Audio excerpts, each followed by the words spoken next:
నాకు కూడా ఎప్పటినుంచో పెళ్లి సందడిలో ఇండస్ట్రీలో ఉన్న కమెడియన్స్ అందరినీ అప్పుడు ఆ సినిమాలో వాడారు. అసలు కమెడియనే దొరకట్లేదు వేరే సినిమాలు యాక్ట్ చేయాలంటే అన్న భలే ఉండేది అది వినడానికి. కానీ కమెడియన్స్ అందరూ ఫ్యామిలీగా వచ్చి చేస్తున్నారని అనడం కానీ అది నాకు చాలా అప్పట్లో ఇంకా అప్పుడు నేను డైరెక్టర్ని కూడా కాదు, ఏదో స్టూడెంట్ ఏదో చదువుకుంటున్నాను ఆ టైంలో. ఆ సౌండింగ్ మళ్ళీ ఈ సినిమాతో నేను వింటున్నాను మా సెట్లో. ఎందుకంటే ఫుల్ ఇక్కడ ఇక్కడ ఇక్కడ ఇంకా ఒక ఫ్యామిలీ ఇదంతా, ఇలాంటి 3 ఫ్యామిలీలు ఉన్నాయి. అంటే మీకు లాస్ట్ ఫంక్షన్లో అప్పుడు ఇంకా అంటే ఇంకా పెద్ద స్టేజ్ మీద చేస్తాం కాబట్టి స్టేజ్ కూడా కొంచెం పెద్దగా కట్టాల్సి వస్తుంది. ఇది ఒక ఫ్యామిలీ, ఇది ఇంక ఇలాంటి 3 ఫ్యామిలీలు ఉన్నాయి.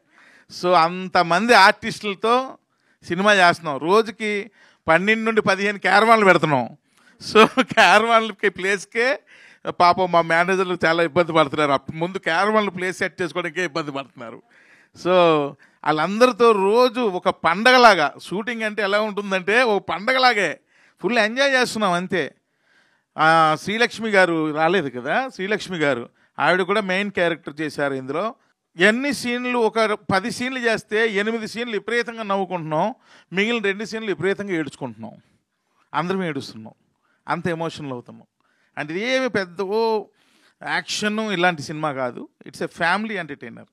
ఒక ఫ్యామిలీ ఎంటర్టైనర్ సరదాగా ఆ ఎమోషన్స్ మరి మధ్యలో వాళ్ళ మధ్య ఉన్న సరదాలు ఇంతే సినిమా, ఏముండదు. సో నేను ప్రతిరోజు ఎంజాయ్ చేస్తున్నాను. ఇందాకలు అన్నాను మీకు డైలాగే లేదు కదా, డైలాగ్ లేదన్నాను కదా, దాని యొక్క ఎఫెక్ట్ ఏంటో మీకు థియేటర్లో చూస్తారు. ఆ డైలాగ్ లేనిది ఏంటి అన్నది.